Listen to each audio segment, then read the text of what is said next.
अस्सलाम वालेकुम। तो आज हम देखते हैं प्योर फंक्शंस क्या होते हैं। बेसिकली बाय डेफिनेशन जो होते हैं प्योर फंक्शन वो ये होते हैं कि अगर आप कोई भी फंक्शन है वो हर दफ़ा एक सेट ऑफ इनपुट्स पे सेम आउटपुट देनी चाहिए उसे। लेकिन इस चीज़ का मतलब क्या है ये मुझे तब तक समझ नहीं आया था जब तक मुझे किसी सीनियर ने खुद नहीं बताया। तो बेसिकली होता क्या है, हमारे पास जो फंक्शन होता है हम दो आर्ग्यूमेंट्स ले रहे हैं, सम जो है हम रिटर्न कर रहे हैं।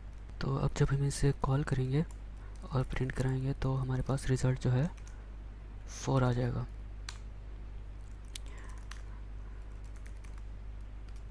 लेकिन अगर इसी फंक्शन को मैं मॉडिफाई करूं और इसे इम्प्योर बनाऊं, वो मैं कैसे बनाऊंगा? बेसिकली जो हमारा ये प्योर का फंक्शन है, ये हमारा जो आर्ग्यूमेंट कस्टम आ गया, ये आउट ऑफ द स्कोप इस फंक्शन के स्कोप से बाहर वैल्यू उठा रहा है। तो बेसिकली ये प्योर फंक्शन नहीं रह गया। अब हम अगर इसे कॉल करेंगे तो हमारे पास सेपरेट रिजल्ट आएगा।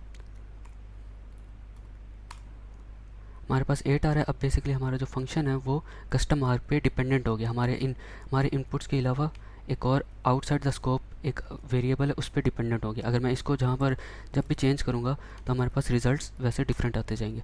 तो इसलिए हमारा जो प्योर फंक्शन है वो कम्प्लीटली इनपुट्स पे डिपेंडेंट नहीं है।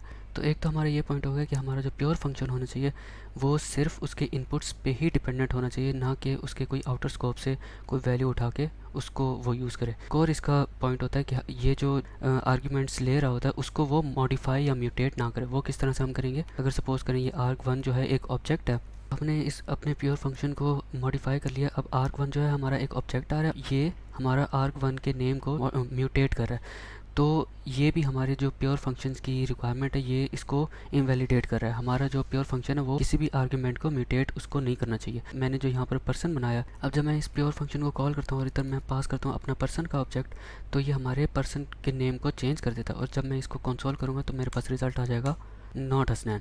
तो बेसिकली हमारा जो प्योर फंक्शन है उसकी दो रिक्वायरमेंट्स होती हैं, ना तो वो ऊपर किसी out of the scope variables को एक्सेस करे, और ना ही वो जो भी उसको आर्गुमेंट्स दे रहे हैं उनको म्यूटेट करे। इसकी वजह से क्या होता है कि हमारा कोड जो होता है अनप्रेडिक्टेबल हो जाता है। अब जो है ये हमारा प्योर फंक्शन जो है वो प्योर नहीं रहा, बल्कि ये हमारा इम्प्योर फंक्शन हो गया, क्योंकि ये हमारी प्योर फंक्शन की रिक्वायरमेंट्स पूरी नहीं कर रहा। That's it.